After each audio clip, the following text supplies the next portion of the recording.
Hello, everybody, and welcome to the Get Unstuck series with me, Sarah Archer.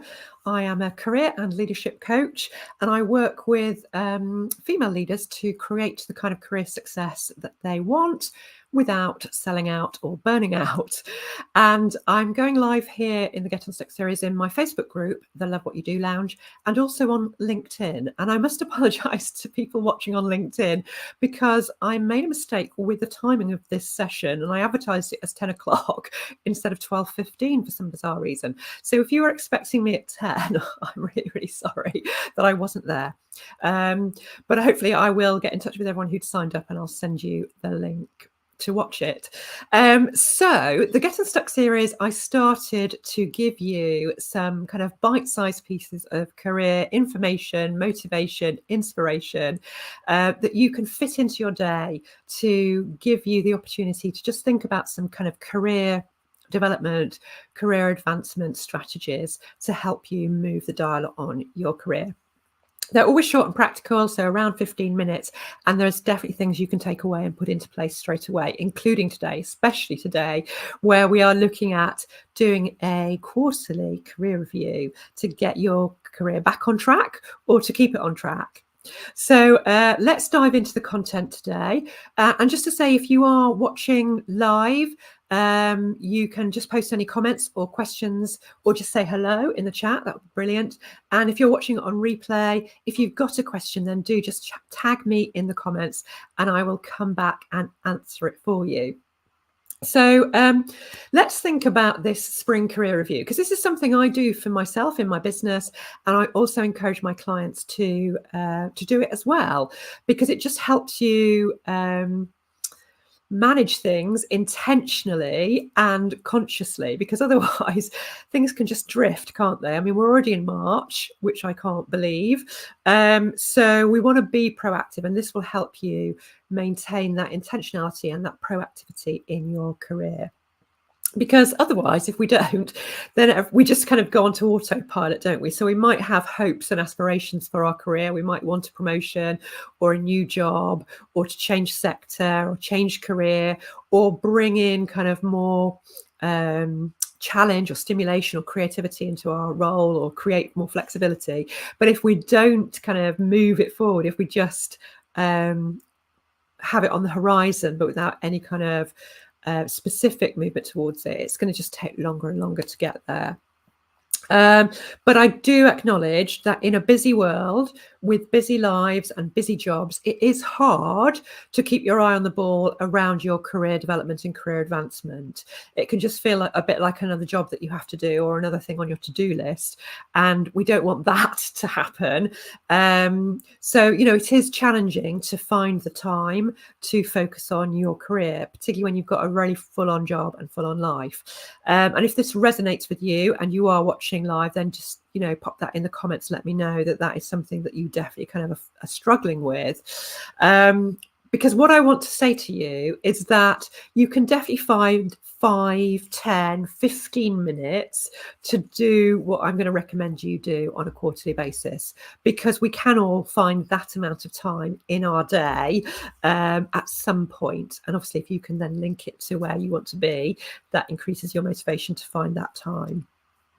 So let's talk about why we need to do these kind of mini reviews, what's useful about them. And like I said, it helps you keep on track or get back on track if you haven't kind of got to where you want to be. It also helps you create goals that are more bite-sized, because if we have that kind of overarching 12-month goal for our career, which is super important, that can feel a little bit overwhelming. But if we break it down into kind of quarterly goals, and we're reviewing them and setting them each quarter for ourselves, or goal, it doesn't have to be more than one, that can just feel more manageable. It can help us reset things if perhaps our overall goal has changed. It can also boost our confidence, and I'm going to talk about that in a minute, and also identify any gaps that we need to plug that might have appeared since we set our original goal. And also allows you to engage in some reflective practice. And reflective practice is useful throughout your career, and also especially if you are a leader, It's a really great thing to be able to engage in. So creating a bit of time and space for that is really helpful. And also it allows you to refocus your energy for the next 3 months. So because that's going to be super important in making things happen. So we can look at kind of what we need to keep our energy high to achieve what we want to. So there's lots of really kind of powerful why we need to do this to create this time for ourselves. So let's think a little bit about how do we go about it? And I have to say, nothing I'm going to share with you today is rocket science, but it gives you a little bit of a framework for your career review. So the first thing we want to do is find a bit of quiet space. So remember, we're only talking about 5 to 15 minutes, depending on how laser focused you want to be on it. So maybe that might be booking a room for 15 minutes for yourself if you're at work, or if you're getting in a bit earlier than normal, just before you dive into the emails and the doing of the day, just to give yourself 15 minutes before you start the day. Or obviously if you're at home, you've got your commute time when you can maybe use for this session for yourself, or you might choose to use your commute. If your commute is kind of amenable to having that thinking time and you've got a notebook, you can just jot things down or catch them on your phone, then that might be a space to do it. Or you might want to kind of think, I'm going to go out for my lunch hour, I'm going to go and sit in a cafe and just have some time to myself, or do my thinking as I'm walking in a park, or somewhere that's going to give you that space, that perspective to think about your 3-month window. Then the second thing we want to do is to reconnect to the goal that we set ourselves at the beginning of 2024. So thinking about, in January, when everything was feeling possible in 2024, what was the goal that you set for yourself? Was it around some sort of development that you wanted to have in your career? Was it about getting to that next level? Was it about changing something in your career, whether that's your industry, your organization, your type of work, or was it about some kind of stretch goal for yourself in terms of what you're doing, a piece of work that you really, really wanted to work on, or a project, or, as I said, kind of more flexibility or creativity or something different in your career? So reconnecting with that goal. Obviously, if you didn't set a goal at the beginning of 2023 in January, then it's an opportunity to think, what do I want to achieve in the next 9 months in my career? So being aware of what your overarching goal is for the year. And then we want to ask ourselves some good questions. So that's things like, what has gone well in the last 3 months? So really focusing on the things that you have done, that you did manage to achieve, that you did enjoy, that, were real positives in that 3-month window. But then also thinking about what could have gone better. So noticing, okay, maybe I couldn't say yes to that particular opportunity because of X or Y. How could I do that differently if that opportunity comes up again? Or I just didn't have any time at all to focus on my career because of the workload, or something came up that wasn't expected. What could I do to create space for that in the next 3 months? So just noticing the things that got in the way for you. And then obviously also looking at, what have I learned? So what have I learned about myself on a personal level? What have I learned professionally over the last 3 months? Because you will have learned something. There will have been challenges. There will have been opportunities to notice people who are inspirational.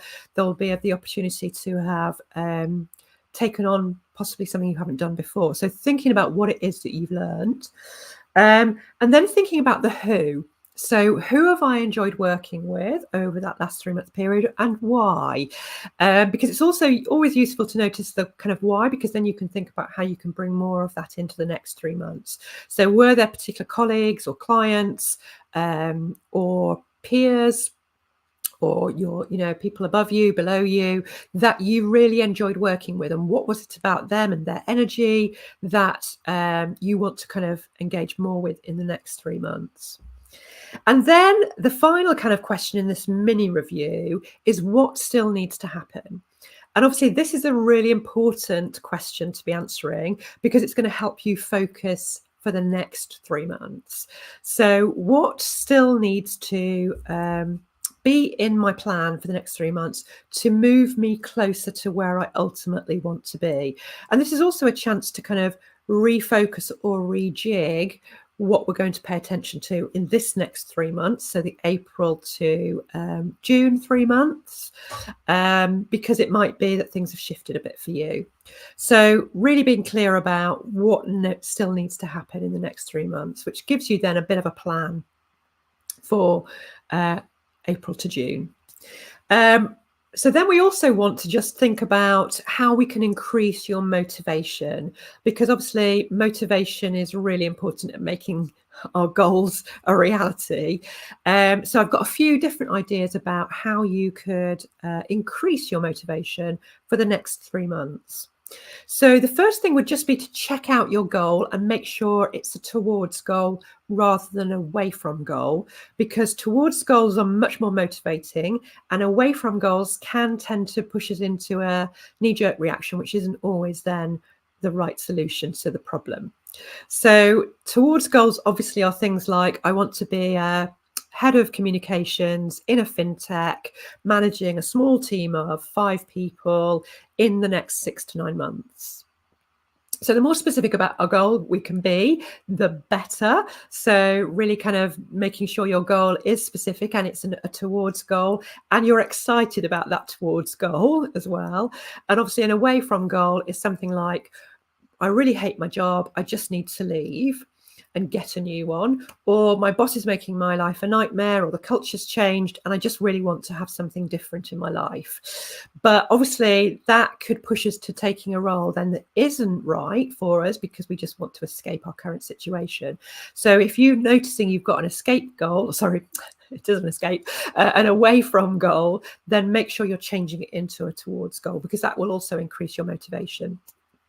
And then something kind of fun that you can do around your goal, and this can be either for your longer term goal or it can be for your next 3-month goal, is to think about an image, a word, a screensaver, something that will signify your goal to you that you can have on your desk.